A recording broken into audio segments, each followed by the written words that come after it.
So I am a recovering pornography addict and here to speak about my experience of, specifically in my experience, having faith, believing in God, but also having an ego.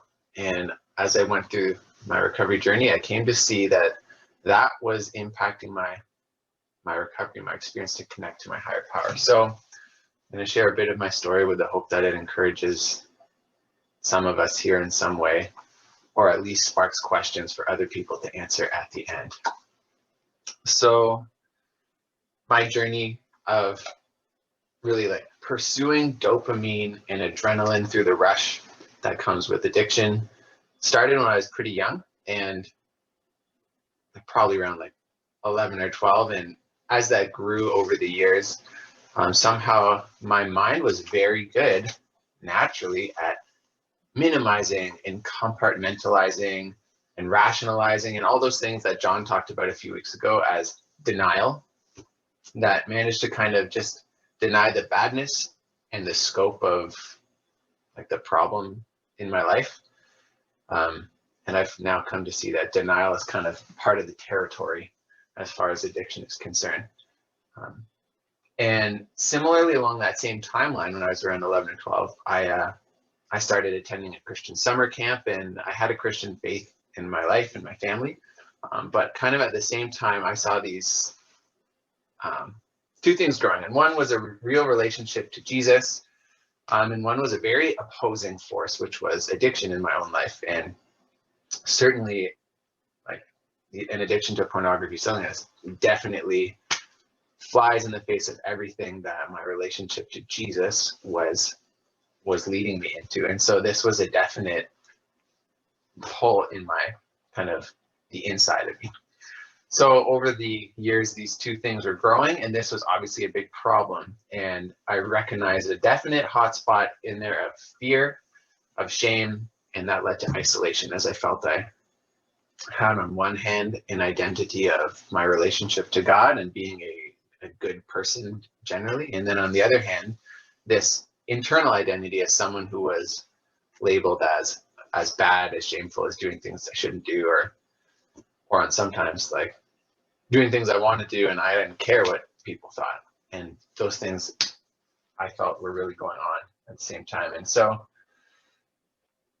yeah, I knew that God wanted good stuff for me. Freedom for me, wanted me to like live an honest and whole integrated life, not a kind of segmented life.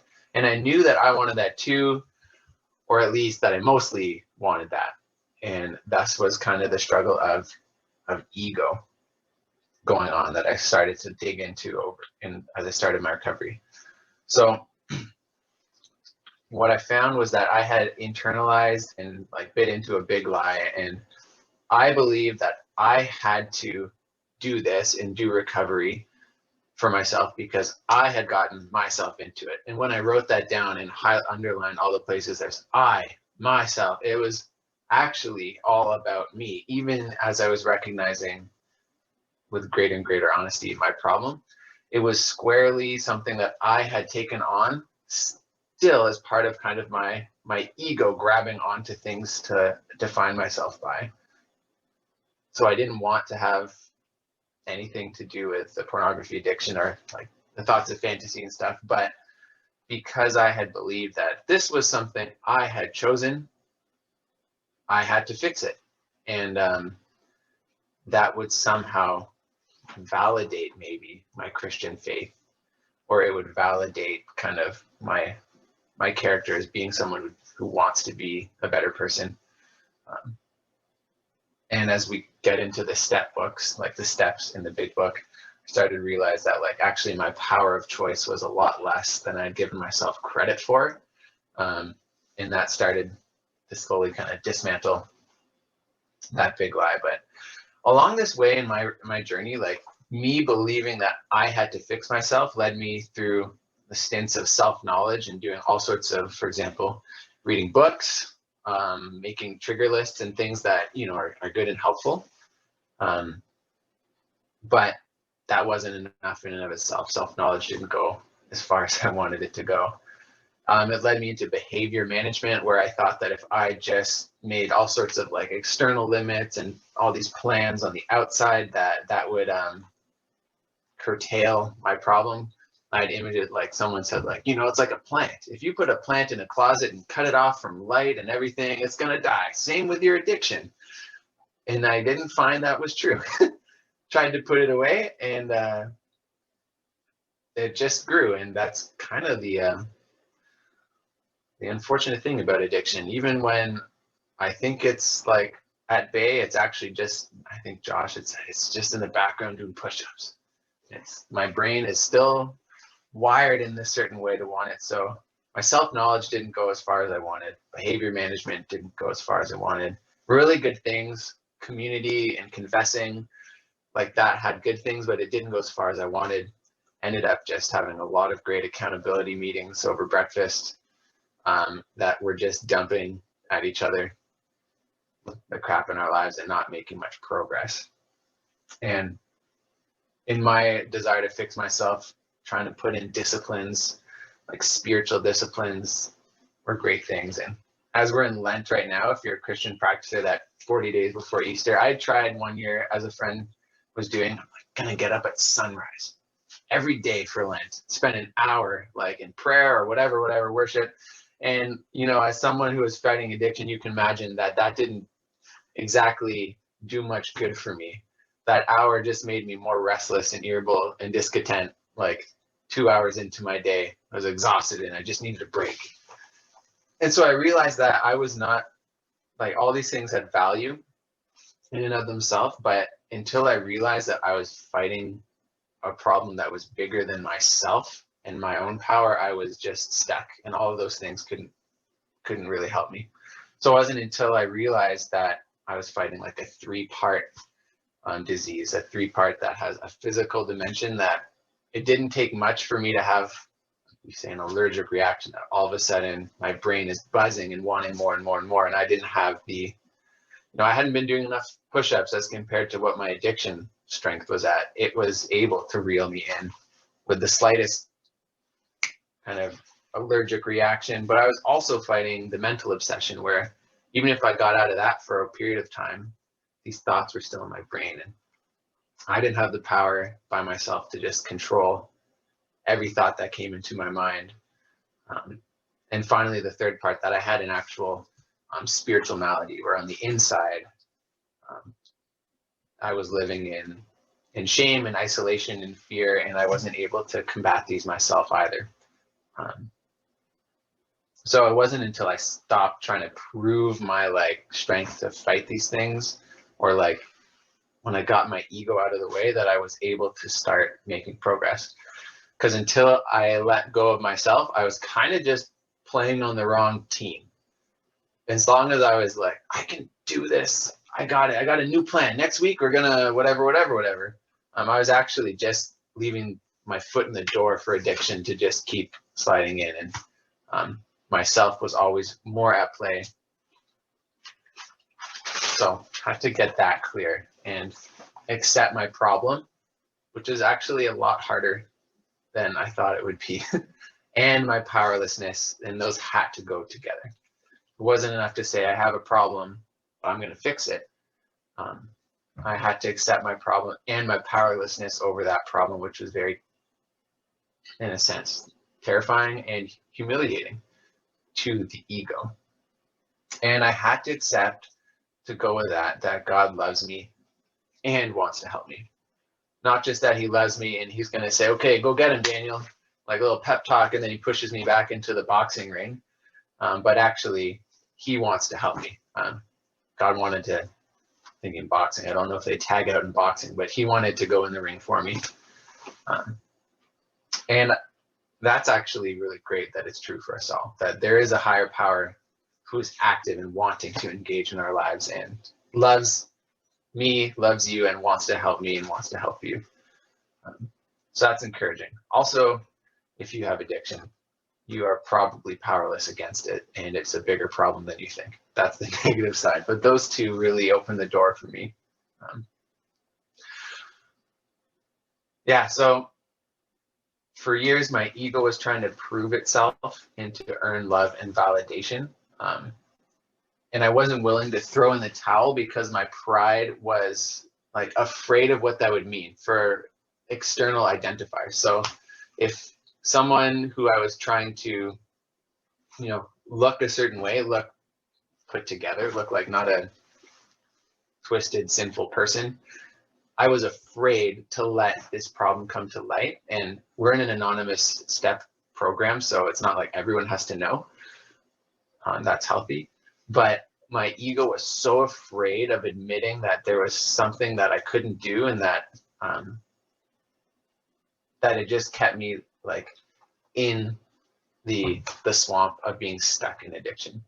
And it wasn't until I actually was thrust into honesty with myself that I was able to make that step. So in LifeLab, you've heard that talked about as a sort of discipleship program, Union City runs. That was really helpful for me because as part of it, we were kind of pseudo going through the steps before I knew what those were. As I started like recognizing the impact of my addiction on myself, but also those around me and also God, and taking account of that. And then being put in a really uncomfortable position of thinking out like, well, where do you think this is going to go? I was asked by my pay setter or my sponsor, where do you think this is going to go? It's not just going to disappear. It hasn't disappeared in the last 5 or 10 years. Where do you think it'll go in the next 10? When I spelled that out, it kind of, in a sense, raised the bottom because I was able to see, oh, geez, I don't like where this is going, and I don't have the power for myself. Yeah. And that was I think that was a huge point for me of actually looking out and having the help to do that with someone who had walked the path as well. Like Josh was in his own recovery journey and having a lot more freedom and success than I had ever experienced. And so that was able to like give me a little bit of hope, fan the hope that was kind of quashed because for a lot of time I was not having any freedom. And when I came to that point of, okay, I'm powerless and my problem is bigger than I can handle, the next part was accepting that God loves me and wants to help me. And I realized then that, like, what I was trying to use as a title was my faith, my pride, and my higher power. I started to realize that my higher power was not actually really God, which was very uncomfortable to get out because I am a Christian. I love Jesus and I love to talk about him and all sorts of stuff. But when it came down where the rubber hit the road, it was not God's power that was motoring me. It was my power. It was my ego thinking, I know all this stuff. I've got like 3 Bibles. Like I know everything I need to know. But when it came to actually making progress, it was my tires spinning because I was relying on my own power. And so I needed to not just know about God, like I didn't need to just read more things about addiction or hear more people talk about it or learn about God, but I actually needed to access and experience God. And I'm still figuring out what that looks like fully. I can say that in this past year that I've had a lot more deepening of my relationship to God on the experience level, because when I realized I'm stuck by my own power, I actually need something more. Well, the honesty of that it was a light bulb realization, but then it was, okay, well, now I have to walk this other journey and start actually following God, because if I keep going my own way, my power is not enough and it's just getting my results. So I'm walking as close I can, figuring out what that means to walk with God, because that's where the power is. And I wrote on my page, I'm like, here are some of the things I've been doing, but then I realized it's not that helpful, because I think we each have to find out how we connect to God and how we what we need to let go of. For me, it was letting go of my tightly held schedules where I thought I could just do all these things because that was just feeding me and my ego to accomplish things. I had to say, I can't do it all because I actually need to stay within healthy boundaries. I need to make and devote time to loving God and being loved by God, not just doing things. I needed to, like, every morning humble myself and say, God, I cannot get this through this day without you, that I'm powerless over the addiction in my life, and without you interfering and leading me today, I'm powerless over the choice to get sucked into that. I had to do that for, well, I kind of still have to do that like all year long, just every day, recognize that, so my ego stays cut down to size. Yeah, and so I was thinking about what that looks like in my life, not letting my ego run the show, but letting my ego like be humiliated by honesty. And recently I was trying to tie a ladder onto the top of my car. I was at the cottage trying to bring it back to Ottawa, and I thought, this is great. Little pet project I have on the side. I'm gonna do this thing, just put the ladder on, tie it down. Great. But I guess I'm a city kind of guy. I was hopeless at tying this ladder down. I could not. I had knots tied on this part and this part, but they weren't connected to the car, and I just couldn't figure it out, and my hands were cold. And I was just getting miserable and realizing I can't admit to myself that I can't do it.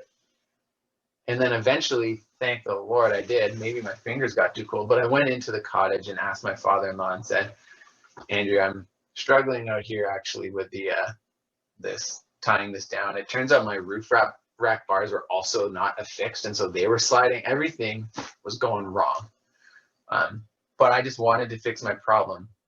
When I asked Andrew, though, he was way more useful than I was, and he was happy to help. He was happy to serve me and care for me, and he also had the ability to.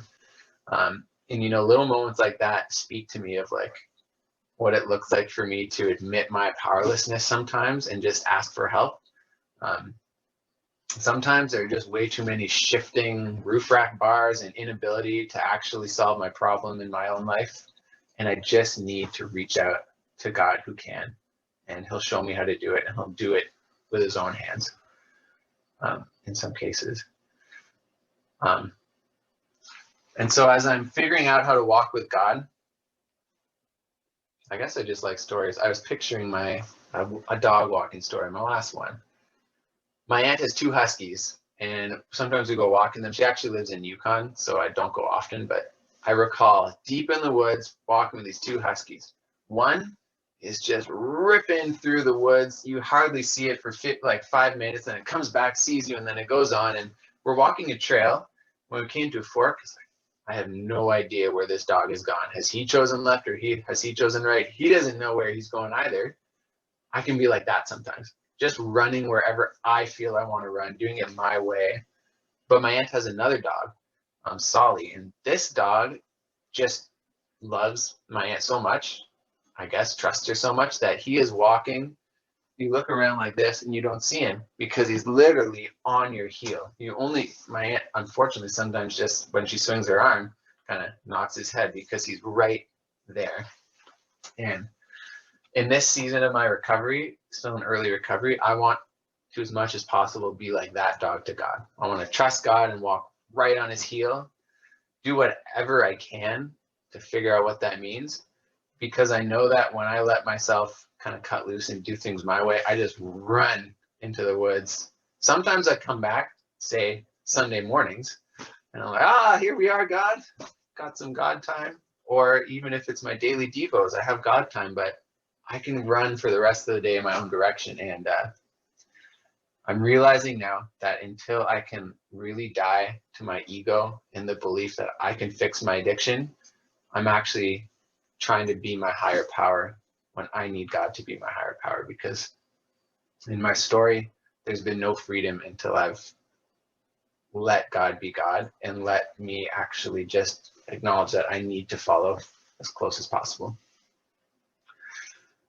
So that's what I have for today. Thanks for listening. I hope something was of encouragement to you, or at least you can ask someone else a question.